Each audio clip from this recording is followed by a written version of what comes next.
Hey, good afternoon. This is Carbon County Commissioner Chris Civic. This is the virtual meeting after the commissioners meeting. I'm going to be online here till about 11:30 to 11:45 or so, just providing an opportunity in case there are any questions, issues, concerns. If anyone had the chance to see today's commissioners meeting, I'm more than willing to answer any questions that you have. All you have to do is go into the chat room and chat. Or otherwise, you can go ahead and give me a call at 570-503-6780, and I'm going to put that in right there, 570-503.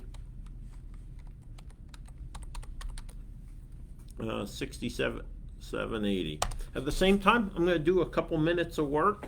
I'll discuss some of the actions that took place at today's commissioners meeting. I'm going to pull up the agenda, take a quick review of that with you all while I have you online.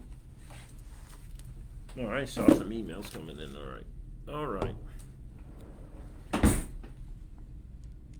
Sending a couple. It's interesting, on my iPad I can see comments, yet on my other feed, on my iPhone I can see comments, yet on the C4 Commissioner page on my computer screen I can't see the comments. So again, this is Chris Lukasevich. For about the next 15 to 20 minutes I'm going to be available to answer any questions you have. If you have any issues, feel free to raise them at this time. The primary purpose, though, is to discuss some of the major activities that have taken place during today's commissioners meeting. Pretty short meeting, lasted about 30 minutes. I think one of the most notable elements was the hotel tax revenue. We actually see the hotel tax revenue for the year, might be surprising to some, is actually about $45,000 ahead of last year's pace. Now, I think if any of us were actively following the COVID-19, we saw a notable influx of individuals into Carbon County, specifically the Kidder Township, Penn Forest area, where there's a lot of Airbnbs, but really all over the county. And we saw a notable increase in Airbnb rentals. I was looking at the specific numbers for each category to include Airbnb, and it was significant, the amount. So I mean, the positive is the revenue that is coming in for hotel tax revenue. The county will have up to date about $17,800 for admin, plus there's an extra $89,000 the county gets from that. That'll be used to support tourism, and a lot of that does support things such as Mock Chunk Lake Park, its maintenance and things of that nature. Speaking to Mock Chunk Lake Park, I did want to emphasize that Mock Chunk Lake Park, 2 more weekends, right? This weekend and Labor Day weekend. We are swim at your own risk. It is swim at your own risk. Again, the majority of lifeguards who we have, who are high school and college kids, have either gone back to classes or actually started some of the band activities, sports camps, or training and things of that nature. So we did have to go to swim at your own risk. While there is a lifeguard or lifeguards out there, they are not actively sitting in the chairs, but moving around the beach areas in the first aid station or lifeguard station, ready to provide assistance as might be needed. But it is swim at your own risk. I do want to highlight today at 2 o'clock will be the final session of Recreate and Educate. That is a collaboration between Mock Chunk Lake Park staff and the staff at Carbon County's Environmental Education Center. Every Thursday for about the last 6 weeks, they've been there at 2 o'clock on Thursday to kind of connect visitors to the beach with the natural wildlife and the environment of here in Carbon County. They've had hawks out there, turtles, snakes, all types of things. So again, this is the last opportunity to have the kids out there or the adults, 2 o'clock out at Mock Chunk Lake Park. So feel free to get on out there. This weekend and Labor Day weekend are the last 2 weekends. The beach area of the park is open. Bear in mind, the park remains open, the beach specific part. County residents, season pass holders, campers, and those renting pavilions. So go out there and enjoy the peace and tranquility that we've had out there at Mock Chunk Lake Park. It might be a challenging weekend weather-wise, but Labor Day is kind of looking pretty good so far, the long-range forecast that is out there the weekend after this one. So again, this is Chris Lukasevich, Carbon County Commissioner. I'm just doing my virtual meeting after the Commissioners meeting. The primary purpose is to go ahead and give you an opportunity, should you so desire, to give me a call right now or to have any questions or issues answered. I try to keep it narrow to the Commissioners meeting, but again, any concern or issue. So I did mention the hotel tax. So looking real quickly at the agenda from today's meeting, there was a motion made to accept responsibility for a $5,100 grant for the Area Agency on Aging, and those funds are targeted for a pool table up at the Weatherly Senior Center, in addition to 2 benches that'll be used outside the Weatherly Senior Center, so as the seniors, await arrival of transportation and buses. CDBG grant recommendation for rejecting a bid for Lehightonboro, some sidewalks at the ramp corners of Iron Street. It says 2nd Street to 6th Street. My understanding is Lehighton's portion exceeded what they had programmed, therefore it was a request for us to reject that particular CDBG bid.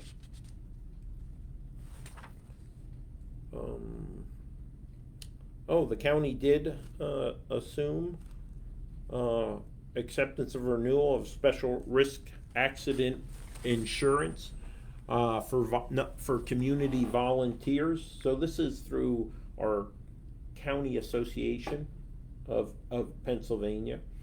It provides coverage for volunteers, and volunteers are classified as work release participants, community volunteers, court alternative sentencing, and juvenile tobacco settlement program participants who are doing non-hazardous activities. So again, that's just ensuring that we are covered in regards to liability. So my number, if you want to call, you don't want to necessarily type in a comment, 570-503-6780. This is Chris Lukasevich, Carbon County Commissioner, and I'll be online for about the next 10 or 15 minutes, just doing the virtual meeting after the Commissioners meeting. And right now I'm simply reviewing the agenda items from today's Commissioners meetings to see if there is anything of note. Did see there was a request to use the gazebo down in Josiah White Park for a wedding on Saturday the 26th. Great setting down there. All right. I did a block grant update. I did provide the press with a block grant update, and I'll kind of give a quick overview to you all. I could do a screen share with Facebook, but once I go to screen share, I can't come back. So bear in mind that the county received $5.79 million. Now, when we initially did the call for applications, there was over $15 million in applications, or valued at $15 million. Once that went through the justification process, right, the vetting by our block grant administration cell, that got whittled down to just $5.3 million. Now that $5.3 million didn't include an additional 1.5 plus that the county had earmarked and set aside. So we set aside $1 million for county expenses, $500,000 for broadband, $50,000 for admin fees associated with the administration of it, plus another 17.5 thousand that was earmarked to Carbon Chamber, Carbon County Community Foundation, and the Council of Governments, who are also assisting with the block grant program. So of that 5.354 that was justified by the applicants, exclusive of that 1.5 that the county has placeholders on, once we decided to place a $100,000 cap on applications, that brought the amount of potential grants to about just over $4 million. Or again, I know a little confusing, but then you add the county portion in and you're about $5.6 million. So we're looking at potentially on this first round of dispersing up to 5.6 million of $5.79 million, what's going to leave us ultimately just under $400,000 for a second round. And that may increase depending on how much of that allocation the county actually uses that we have done as a set aside. So looks like we'll have a strong second application period, about $500,000 ballpark figure, right, should go out there. Probably, I would say, the end of September, early October. In addition, DCED, right, the Department of Community Economic Development forewarned us the day before yesterday that it is likely there might be additional funds dispensed on or about the middle of December as part of this grant program. That is, counties that haven't used their funds, they would bring it back into the pot, then redistribute it again to the county. So we may even have a little bit more money coming there. So again, the process is going well. Just about 200 applications went to the committees last week. They're due back to the county on the 31st, and then the commissioners and the block grant administration cell will do another review and then a determination for making those awards. So that's moving pretty fast. I would say go to carboncounty.com. You'll see front and center an image for the COVID-19 relief portal. Click on there and you can see the spreadsheet. Every entity or individual that have applied for funds, how much they applied for, did they receive PPP or EIDL, how much is their actual justified amount of award, and where their particular application is in the process. So that's in a spreadsheet there. So go ahead, take the opportunity of good transparency and take a look at that document. And we will be posting the committee reports also once they are complete. Kevin, good to see you. Fond memories of WHA, America's WHA and America's division there on the joint staff. I do follow you on Facebook, and I love your posts, so keep it up. Margie, how are you this morning? Again, this is Chris Lukasevich, Carbon County Commissioner. This is the virtual meeting after the Commissioners meeting, and I'm just highlighting some of the most notable elements of today's Commissioners meeting. This is also a chance to post a comment, a concern, issue, allow me to address it, or to reiterate, I'm always available at 570-503-6780, except between 5:30 and 7:30 that I try to block off for dinner, Maggie Molly time, get Molly fed, ready for bed, showered, bathed, all those things. Our senior centers in Carbon County have reopened. Spoke to our area agency on aging director here about 2 days ago. It's going really well. It's great to see some of the seniors coming out to the senior center again. The biggest challenge we have where the seniors were unhappy with the particular gloves they were issued that are used when they're playing cards, right? So you're not handing cards and passing germs back and forth on playing cards. So I know the director jumped right on that and got them more suitable gloves for playing cards. Shelley, thank you so much for joining us. This is Chris. This is a virtual meeting after the commissioners meeting, and for about the next 10 minutes or so, I'll continue to be online, talking a little bit, but also I'm going to jump in to do some work, kind of multitask here, as I continue to see if there's anything of note from the commissioners meeting. I gave an update just now on the block grant. Mock Chunk Lake Park, Recreate and Educate, last iteration of that, 2 o'clock today. Real positive on the hotel tax, right? Revenue is actually surpassing last year's revenue by about $45,000 ahead of last year. I think the total that came in revenue tax up to date is $445,000, and that was during COVID. All right, parking kiosks, aspirational. We are hoping to have the parking kiosks in place by the beginning of September. We're definitely not going to make that time period. Taking a little bit longer than we had hoped in regards to doing the ordinance, and it's not so much that we're having problems rewriting the ordinance to integrate the kiosk. It's just actually, I'm going to be sincere with you, it's finding the time to sit down for another couple hours within our current schedule to fit that in amongst other priorities. So looking right now, I would not expect the kiosk to be in before sometime in October. And why is that? One, we have to finish the ordinance. Once the ordinance is in, then you have to ensure the signage that we started working on is finalized, order the signs to mark the kiosk to kind of highlight some of the guidelines. We also have to do the education and training, not only on the 2 different softwares. There's kind of the back office software for the kiosks, and then there's enforcement software that also has to be trained on. Plus there's certain hardware, right? Because we're doing a pay-by-plate, so the enforcement officers, or I'm calling them our parking ambassadors, will have an electronic device similar to what you see the Borough of Jim Thorpe using.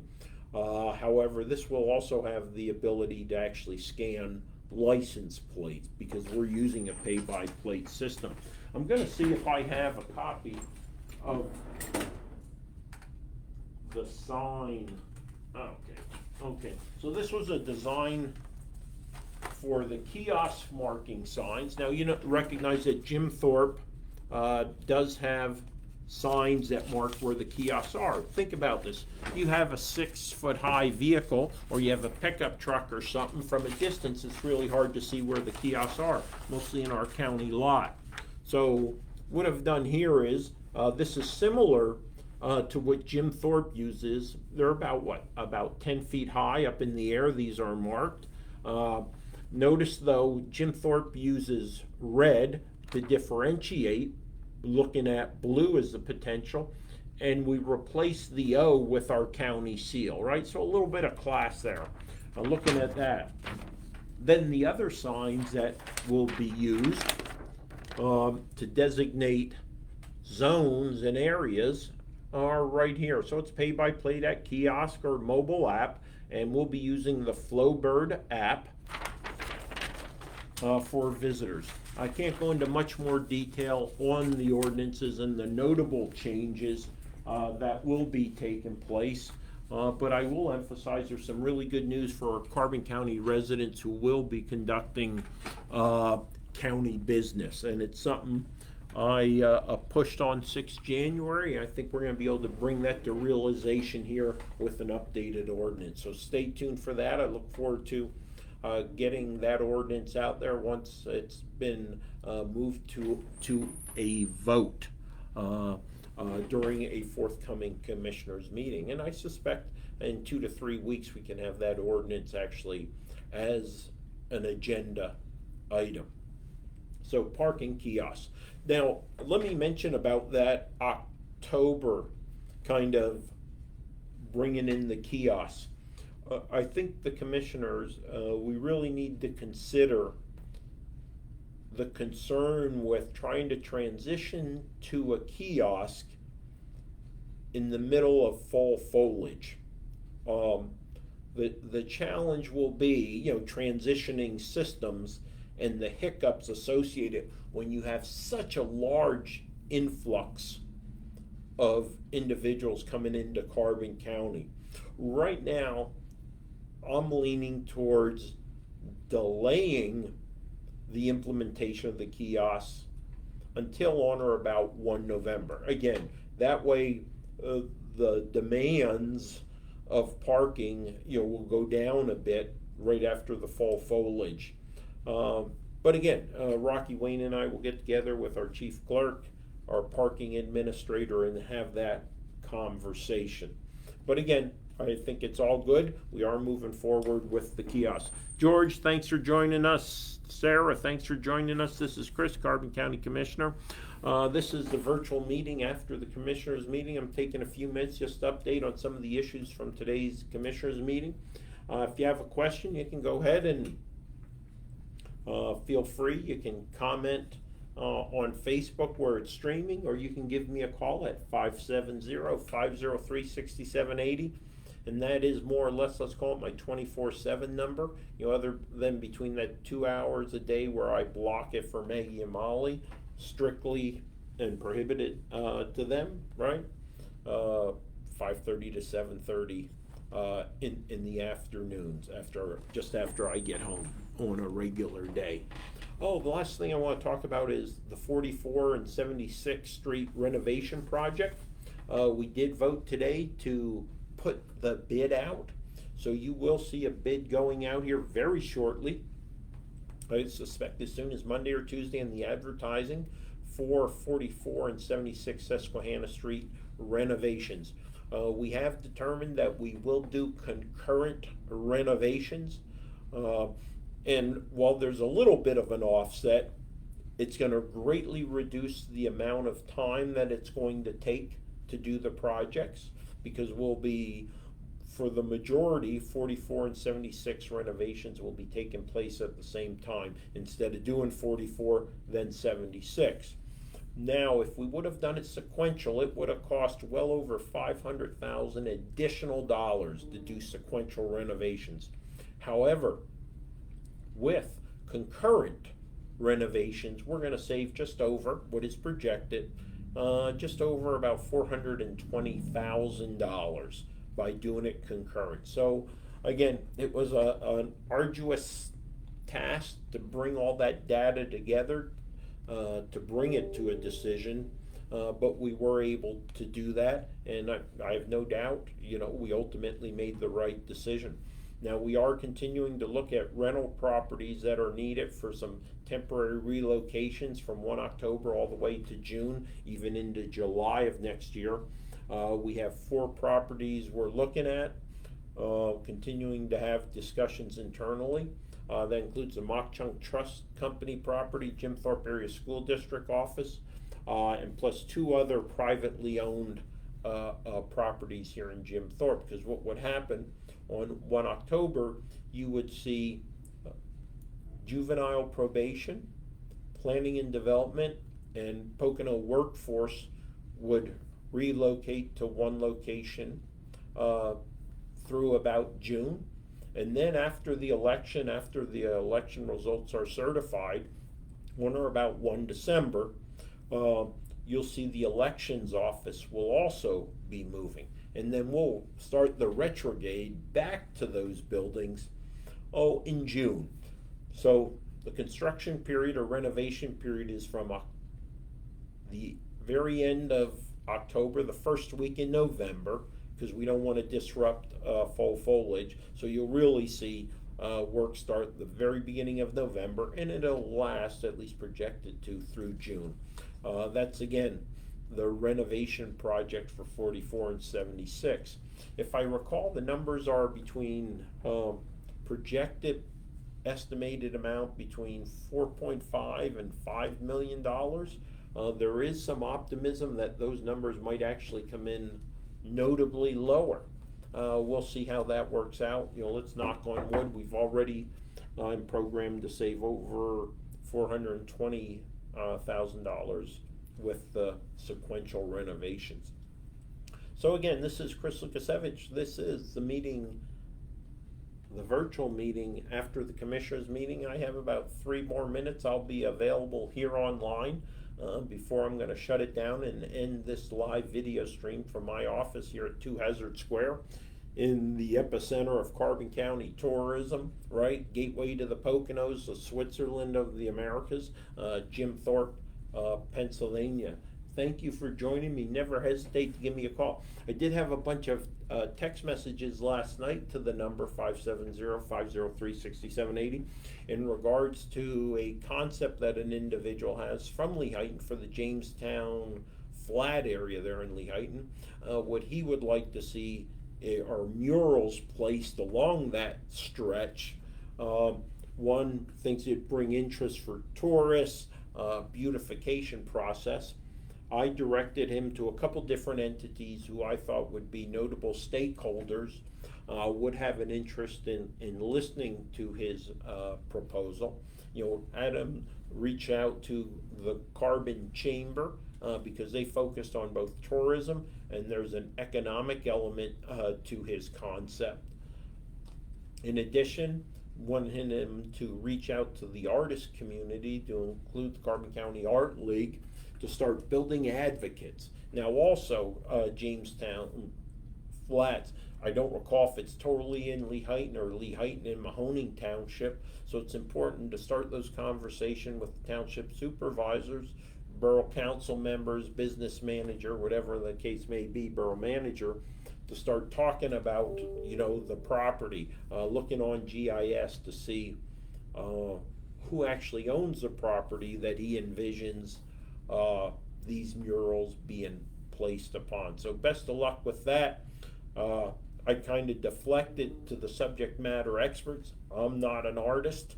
I don't significantly appreciate it, not nearly as much as my artist wife Maggie does, who has her own artist studio and is a mixed media artist. So I deflected him to the subject matter experts who I thought could best help him bring his concept to a decision. So again, Chris Lukasiewicz, Carbon County Commissioner. This is the virtual meeting after the Commissioners meeting. I try on a regular basis every other week to host this little session. In addition, once a month, trying to be about the first Thursday of the month normally, will be Carbon Matters live streaming. While we did it a little offset this past week, that was last Thursday, we did have Joe Stearns from Better Schuylkill PAC, and Joe and I, along with Maggie, had a conversation on home rule. That is taking a lot of the authorities from the state, delegating that down to the county or the municipality through a form of county government or municipality government referred to as home rule. And home rule, we have 3 of the 5 contiguous counties to Carbon. Luzerne, Lehigh, and Northampton are already home rule counties. I'm a big proponent of home rule. It provides a check and balance, kind of like a federal and state level or an executive and legislative bodies. It can ensure with the charter written that there are term limits placed upon elected officials. It allows a larger body of what would be really council members, some might call them commissioners, who are part-time employees of the county without fringe benefits. And they could be 7, 9, or 11 of these members. And that also allows greater representation of the county because you can have both geographical and at-large members. It allows a reorganization of county government, elimination of row offices. For example, I believe it is Lehigh that abolished deeds, will, and prothonotary and put those all under one kind of clerk, or what would have been a clerk of courts. So you actually eliminate 4 row offices, which are probably 400, 300,000. Those 3 of 4 probably saving about $300,000 a year. For example, I do know that in Luzerne County, those commissioners, quote unquote, council members, of which there are 11, they're only getting $8,500 a year for their work. No fringe benefits. In Lehigh County, those council members, aka commissioners, of which there are 9, they get 1/2 the salary of the lowest wage full-time employee. So I suspect they're around $10,000 or $15,000 a year, and no fringe benefits. I'm a big supporter of home rule. It also gives the opportunity in the charter to write in the possibility of recall elections for row offices or elected officials within county government.